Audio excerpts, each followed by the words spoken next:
Good evening. I'm Cadet Lieutenant Joshua Valdez, Commanding Officer of Easton High School's NJRTC unit. On behalf of Easton Mayor Robert Willie, Easton High School Principal Mr. Kirk Howie, and our many veterans groups, I welcome you to our celebration this evening. Please stand for presentation of the colors and join and sing our national anthem. Remain standing for the Pledge of Allegiance. Color guards, present. Colors.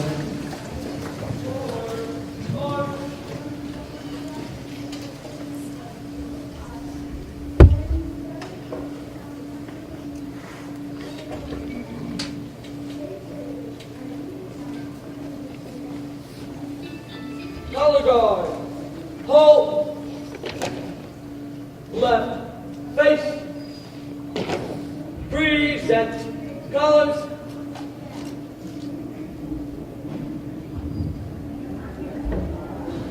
Oh, say, can you see by the dawn's early light what so proudly we hailed at the twilight's last gleaming, whose broad stripes and bright stars through the perilous heights o'er the ramparts we watched were so gallantly streaming, and the rockets red glare, the drums were singing air, he proved through the night that our flag was still there.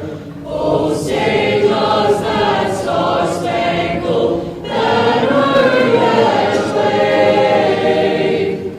o'er the land of the free and the home of the brave?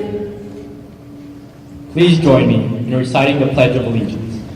I pledge allegiance to the flag of the United States of America and to the republic for which it stands, one nation, under God, indivisible, with liberty and justice for all. Color guard, post, colors. Carry, colors.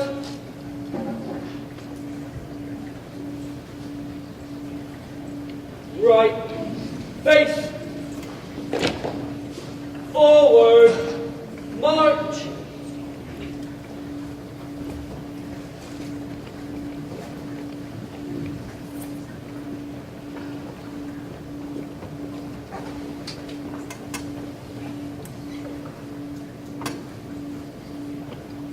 Please be seated.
It is the soldier, not the minister, who has given us freedom of religion.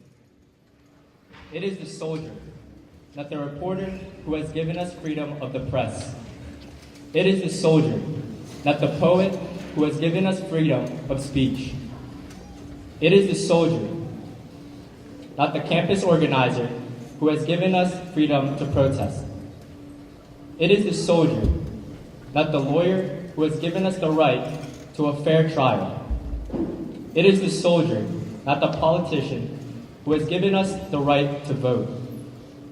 It is the soldier who salutes the flag, who serves beneath the flag, and whose coffin is draped by the flag, who allows the protester to burn the flag. This observance is dedicated to our veterans, active duties, and reserve military and National Guard members, merchant mariners, and the family members, friends, and countrymen who supported them.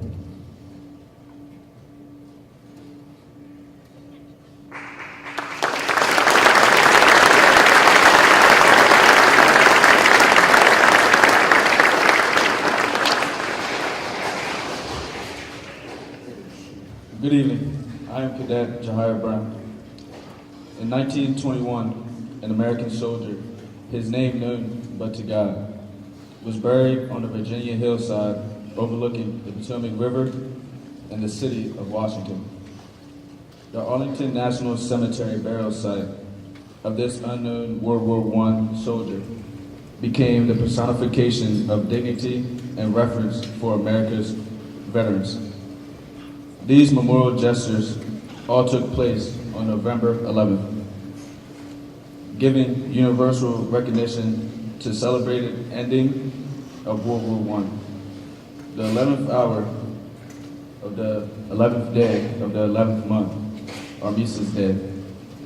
In 1954, President Eisenhower signed a bill proclaiming November 11th as Veterans Day.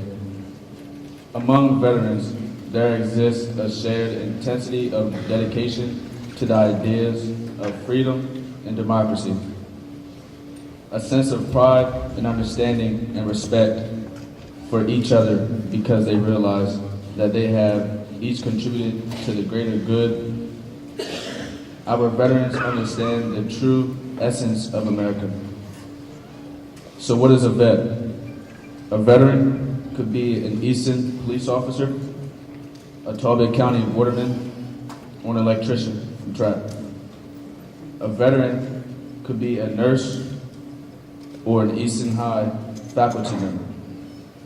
A veteran is an individual who went one way person came back another or didn't come back at all. Veterans are the anonymous heroes in the tomb of the unknowns whose presence at Arlington's National Cemetery must forever preserve the memory of all other anonymous heroes whose valor died unrecognized with them on the battlefield or in the ocean's sunless deep. A veteran is an ordinary person and yet an extraordinary human being. A person who offered some of his or her life's most vital years in the service of their country, and who sacrificed his or her ambitions so others would have to sacrifice theirs.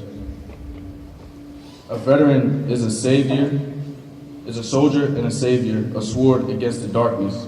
A veteran is nothing more than the finest, greatest testimony on behalf of the finest, greatest nation ever known.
It is now our proud honor to recognize all our honored veterans, active duty, the reservists, and guardsmen. I ask that they stand for the playing of their appropriate service song. A representative active duty member and veteran from each of our armed forces will be honored on stage. The United States Army and National Guard, represented by retired Army Major and World War II veteran Ernst Seeler and Second Lieutenant Zane Fanning of Easton, Maryland.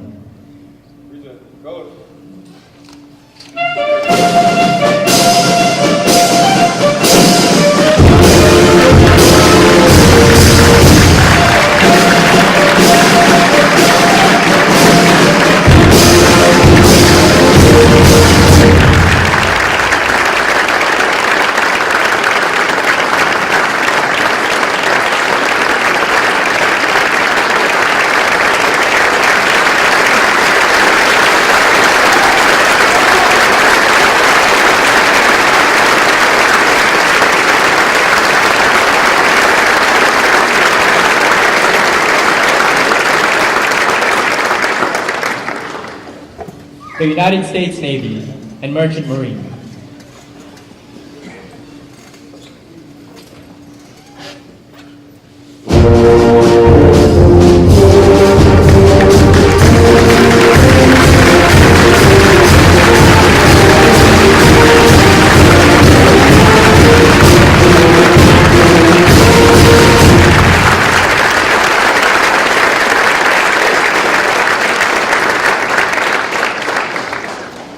The United States Marine Corps, represented by Korean War veteran Mr. Larry Hansel and Staff Sergeant Matthew Bells.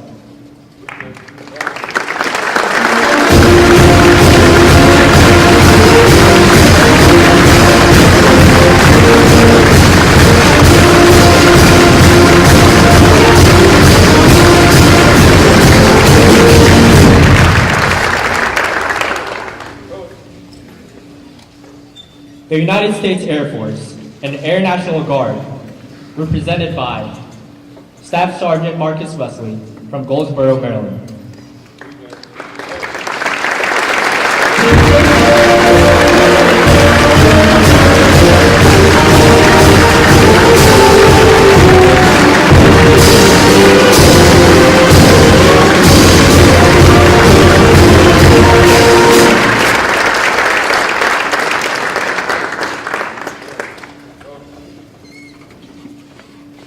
The United States Coast Guard, represented by Mr. Ira Nelson and Petty Officer Daniel Strickland from Pinson, Alabama.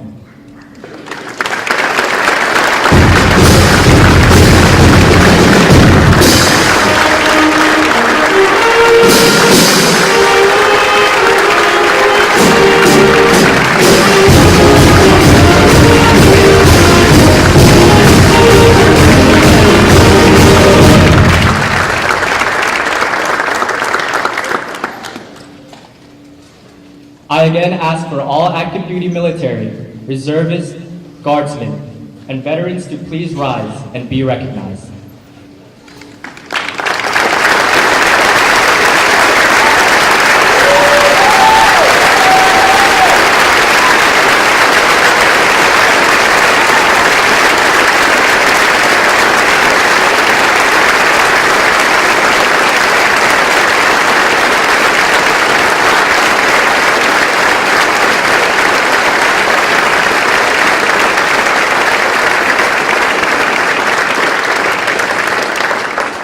Thank you. Please be seated.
I'm Cadet Ramel Dennison. We will now observe the Table of Honor ceremony. Honor Guard Commander, present covers.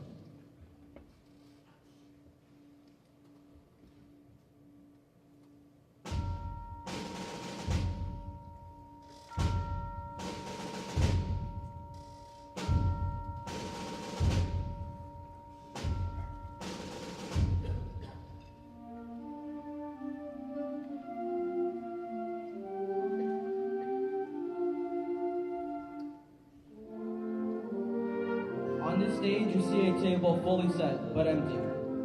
This table is reserved to honor our missing comrades. Set for 5, the empty places represent those missing in action from each of our 5 armed forces.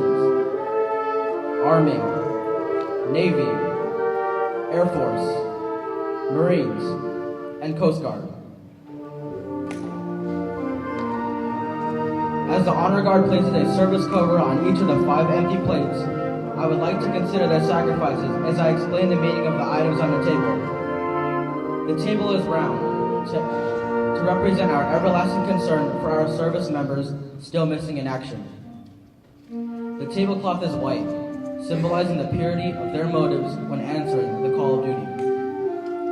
The single red flower displayed in a vase reminds us of the life of each of the missing and their loved ones and friends who keep the faith awaiting answers.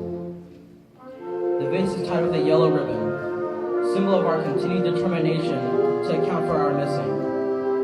A slice of lemon is on the bread plate to remind us of the bitter fate of those captured and missing in a foreign land. A pinch of salt symbolizes the tears endured by those missing and their families who seek answers. The glass is inverted to symbolize their inability to share a toast. A single candle is placed on the table to represent the hope that the missing servicemen and women will return someday.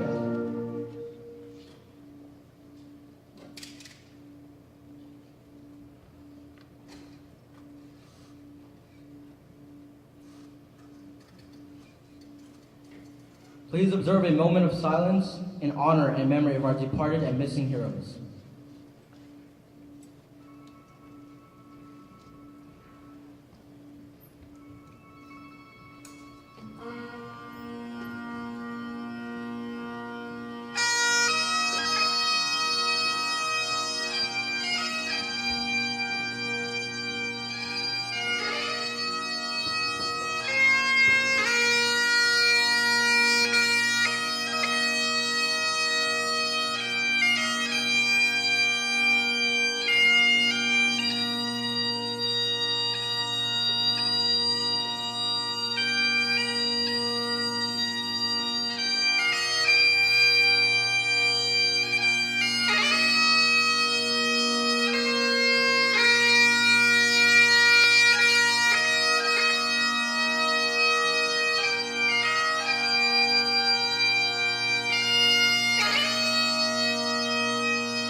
Our guest speaker this evening is retired Army Colonel George Schoner.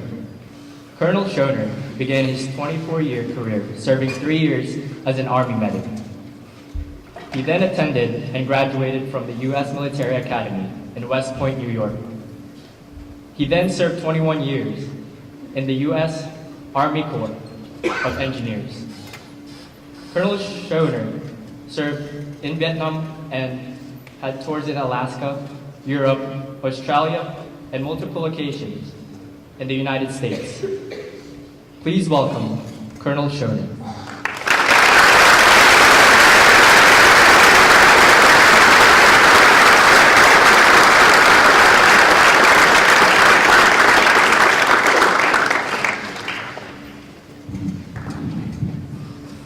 I'm impressed so far. School is doing a great job.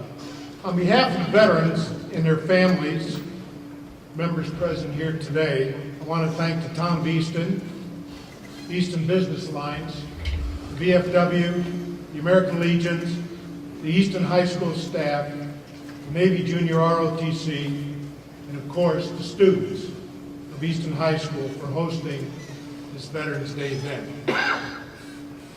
I also want to thank the Star Democrat newspaper for publishing the special Veterans Day newspaper this past Saturday. My presentation this evening will cover 4 topics from a veteran perspective. And that is, number 1, who is a veteran? What is Veterans Day? Why do we need the veteran? And how do you honor the veteran? Number 1, who is the veteran? Many words and phrases are used to describe military service, such as honor, patriotism, duty, commitment, and courage. These words represent the values reflected in the act of military service. Every service member, active, reserve, and National Guard, upon taking their oath of enlistment or commission, sets aside something of value for the sake of something much greater. Service members sacrifice a degree of personal freedom because they believe the ideals of life, liberty, and pursuit of happiness have a greater value. Only 1% of the population serves in the military. And of those who do, nearly 1/3 have parents who also serve. This makes military families, our veterans' families, a significant part of American history and the future of our nation. We commonly accept that service members will sacrifice holidays at home and living where they would like. And we also accept that they will face physically and emotionally difficult training. Every veteran in here definitely remembers his first drill sergeant, and every veteran in here definitely remembers the front leading rest position from that first drill sergeant. We also accept that our veterans will be deployed to hostile environments. For the past 30 years, service members have been deployed repeatedly, and sometimes without a break or any recovery. Today's men and women in the military have excellent training, the best equipment, and able leadership. And they have one other great advantage. They have the example of American veterans who came before them. From the day that George Washington took command, the uniform of the United States military has always stood for courage and decency and shining hope in a world sometimes engulfed in darkness. And all who have worn that uniform have earned the appreciation of the American people. When our veterans talk about their military experience and how they shaped their life, what do you think they say are the factors that contribute to it? It won't surprise you. Number 1, they say the military gave them a sense of discipline and a sense of duty. Number 2, they say the military gave them a history to live up to. and a sense of mission and a pride in serving the American people. They say that military gave them a sense of camaraderie. Whenever and wherever the nation has called in times of darkness and danger, as well as in times of peace and prosperity, American veterans have been there. 20 million military veterans walk among us, and on this week's Veterans Day, our nation salutes them all. Number 2, what is Veterans Day? You've heard some of this already, but I'm going to give it to you again. The first of Veterans Day was declared a National Day of Remembrance by President Woodrow Wilson in 1919. We celebrate Veterans Day on the anniversary of the armistice that ended World War I, the armistice that began on the 11th hour of the 11th day of the 11th month of 1918. Gamblers know that in the game of craps, the number 11 rolled by the dice is a winner. It is lucky. It was hoped in 1918 that lucky 11 would keep us out of future wars. Obviously, that did not happen.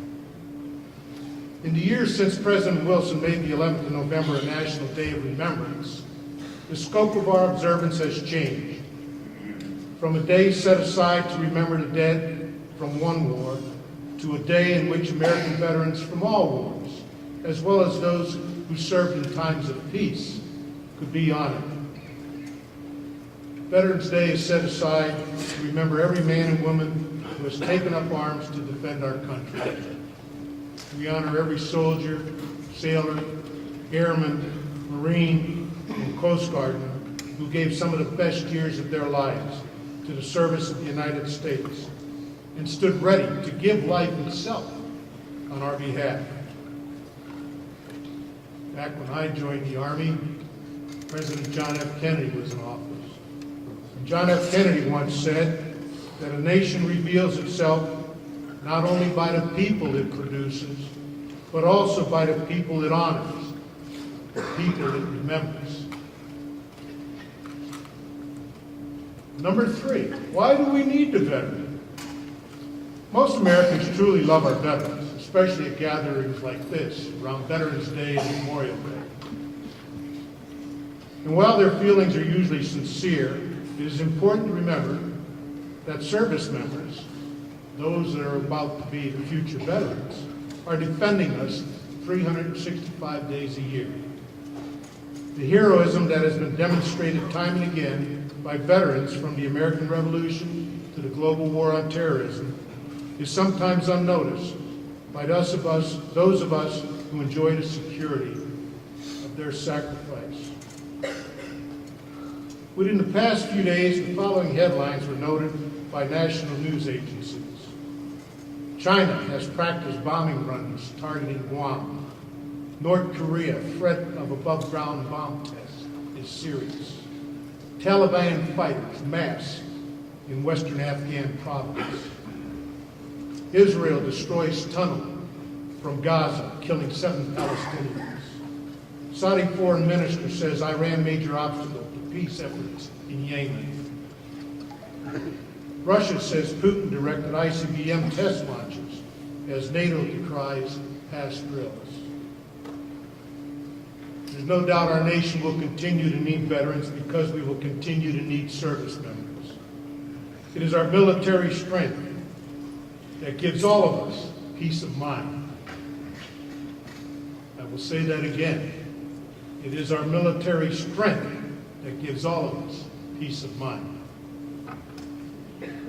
Before I get into my final topic of how do you honor a veteran, I want to provide you with some military definitions so that when you're speaking to a veteran, you'll understand the language.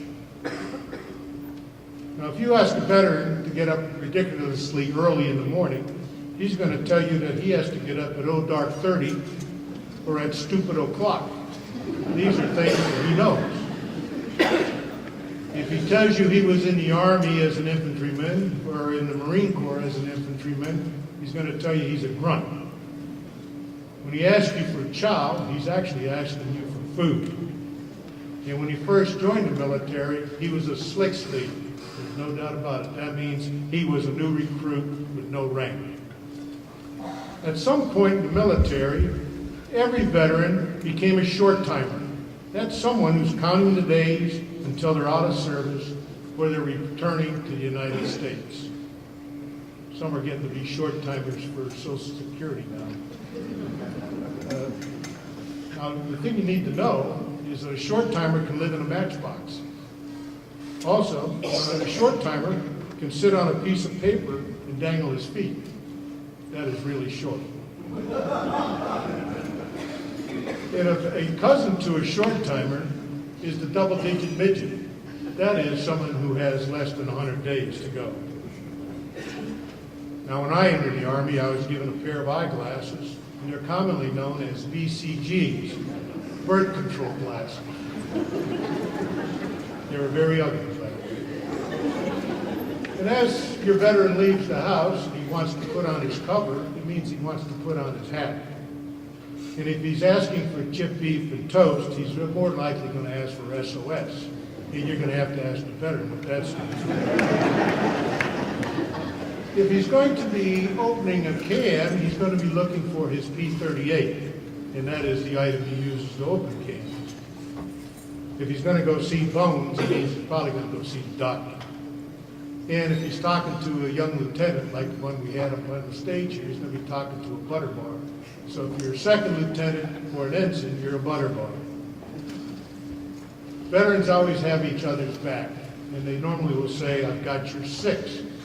And they're going to say that because you're facing straight ahead. You're facing 12, your right hand's at 3, your left hand's at 9, and he's got your 6, which means he's got your back.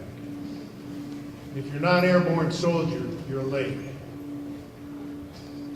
One of the things all veterans use is, and all military use, is the phonetic alphabet.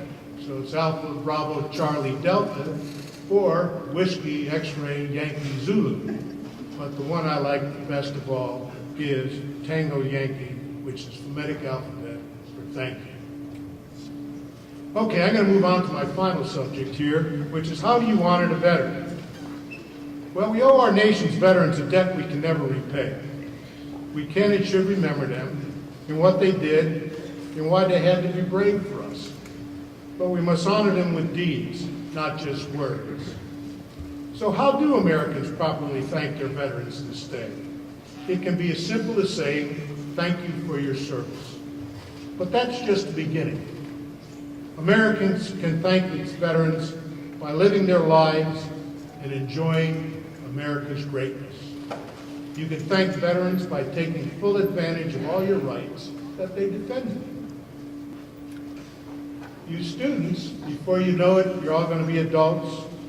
And the thing you're going to need to do is you're going to have to get out there and vote in every election. And the mayor would like to see that, I'm sure. Right, Mayor? You need to write letters to the editor of your local paper. You need to volunteer your time for a worthy cause. You need to fulfill your jury duty. You need to be a volunteer firefighter. Mentor a child. Represent your country while you're abroad. Ensure you are registered for selective service. And yes, some of you at least consider serving your nation in uniform. Live your lives to be good Americans. Then all veterans will be proud to know that their sacrifices were not in vain. This is the thanks you can give. Live your lives well, as productive American citizens should.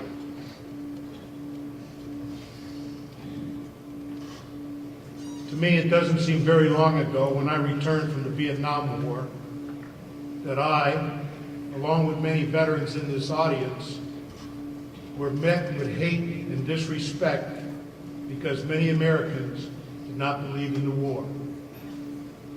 Unfortunately, they hated both the war and the warrior. Times have changed.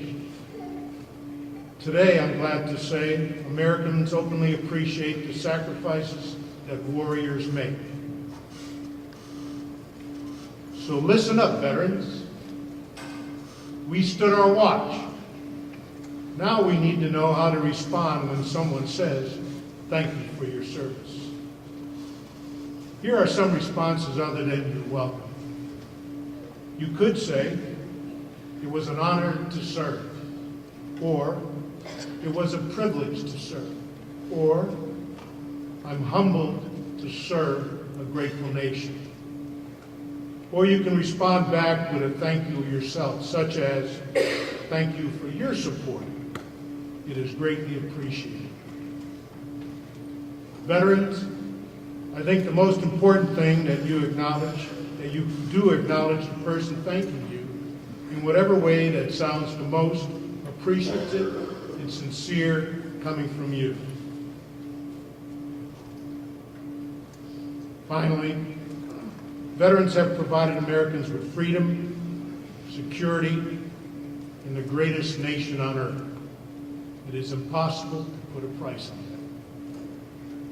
that. So speaking for all veterans, I ask you to please remember us and please appreciate us.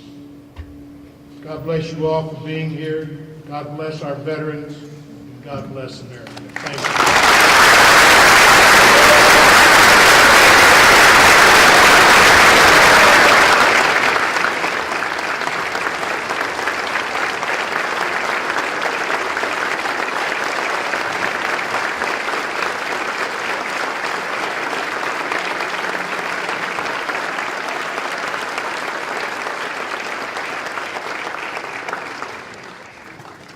Thank you, Colonel. Please welcome Mr. Kenley Tim, Veterans of Foreign Wars, Post 5118 Commander.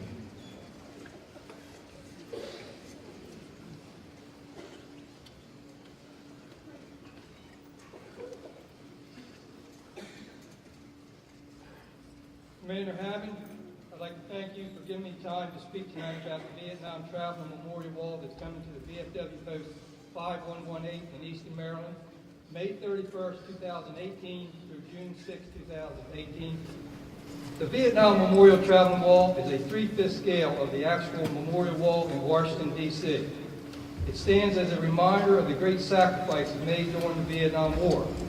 It was made for the purpose of helping heal and rekindle friendships and to allow people the opportunity to visit loved ones in hometowns who otherwise may not be able to make the trip to D.C. The wall will have an air of reverence, honor, and respect, and allow our community an opportunity to demonstrate that the names on the walls are not just names. Our mission is to honor all Vietnam veterans, but especially to those who gave the ultimate sacrifice. Bringing the wall to the Eastern Shore required not just a few, but the entire community. We have formed over 20 committees with volunteers both from veterans groups, other organizations, and volunteers from the community. We are working with a very extensive budget. To reach our financial goals, we are depending on donations from the community.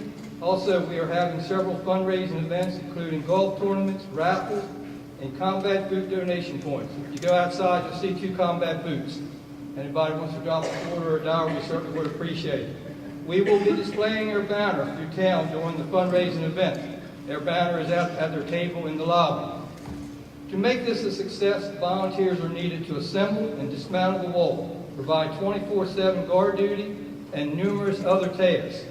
We will have grief counselors available to assist those who may be impacted during the visit. There are over 58,000 names on the wall. We will be reading every name on the wall during the event. This will take up to 4 days to accomplish, and we will need hundreds and hundreds and hundreds of volunteers to read throughout the day and night. We will be having special recognition for family members of the military personnel on the wall from the Eastern Shore. If you know of a family member of anyone's name that's on the wall, please contact us. We want to reach out to them and give them a special invitation. We are having our youth involved also, and JROTC, Boy Scouts and Girl Scouts, will act as guides and will be trained to walk family members and friends to the civic panels on the wall. They will walk the family member to the panel, onto the name, and then leave the family member so they can honor their loved one. If you are interested or on serving on any committee or helping in any way, stop by the table in the lobby or call me at the VFW. Our number is 410-822-8619, And our next meeting will be held on the 30th at 6:30 p.m. at the VFW. Everyone is welcome. We are continuously seeking volunteers. In closing, again, I'd like to thank Commander Hammond for his participation in this great event. Commander Hammond is chairman of a couple of committees. Mainly, he's working with our youth, and we hope the school board will allow some school trips. School will still be in session next year. We're hoping there will be school trips coming to visit the wall. Thank you very much.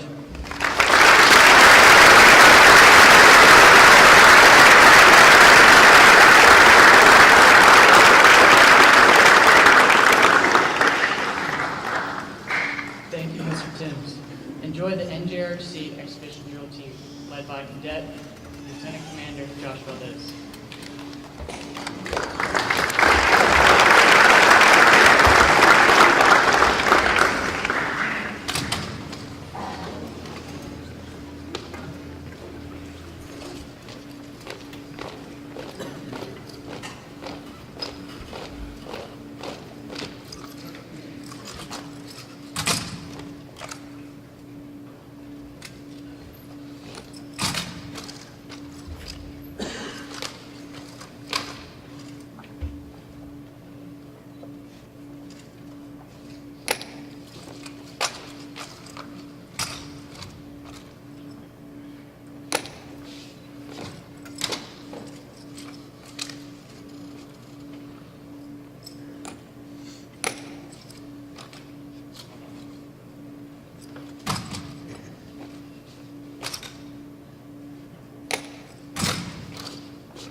Good evening. I am Cadet Carly Abbott.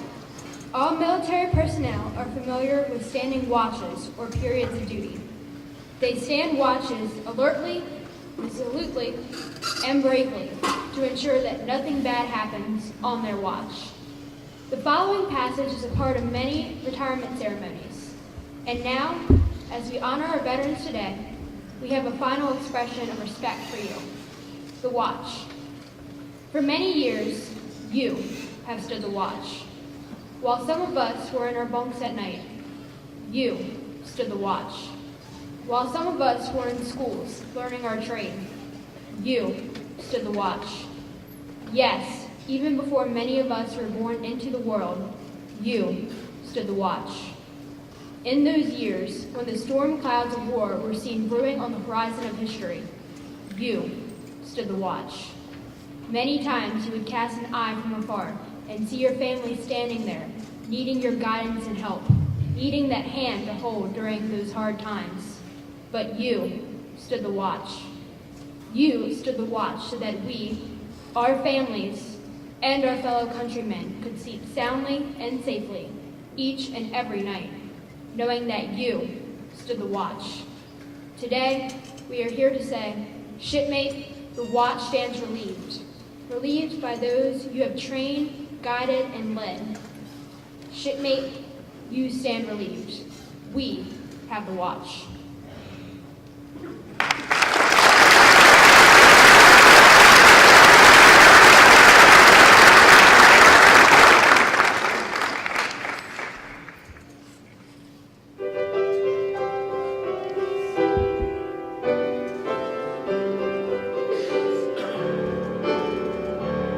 God bless America, land that I love. Stand beside her and guide her through the night with the light from above. From the mount to the prairie, to the ocean's wide flow. God bless America, my home sweet home.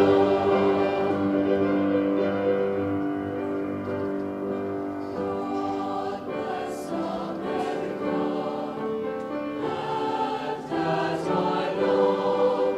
Stand beside her and guide her through the night with the light from above. From the mountains to the prairies, to the ocean's wide flow. God bless America, my home sweet home. God bless America, my home sweet home.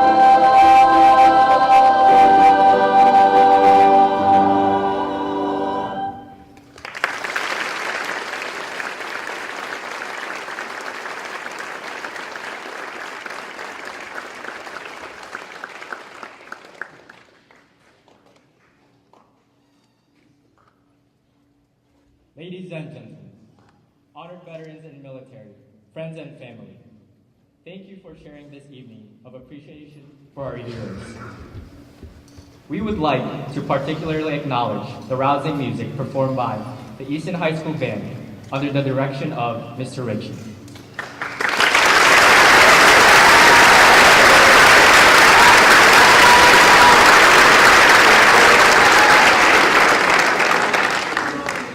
The Easton Middle School Band, directed by Mrs. Ewing.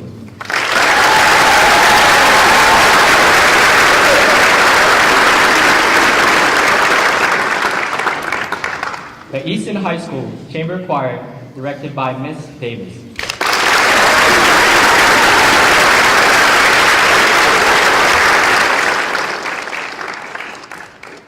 The Easton High School cheerleaders, led by Mrs. Rose and Mrs. Allen.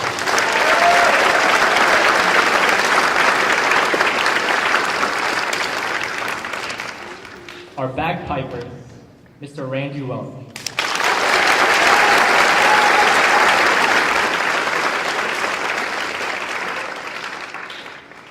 Colonel Schoner, our active duty and veteran military, OS-1 Gardner and Commander Hammond, and my fellow NJRTC cadets.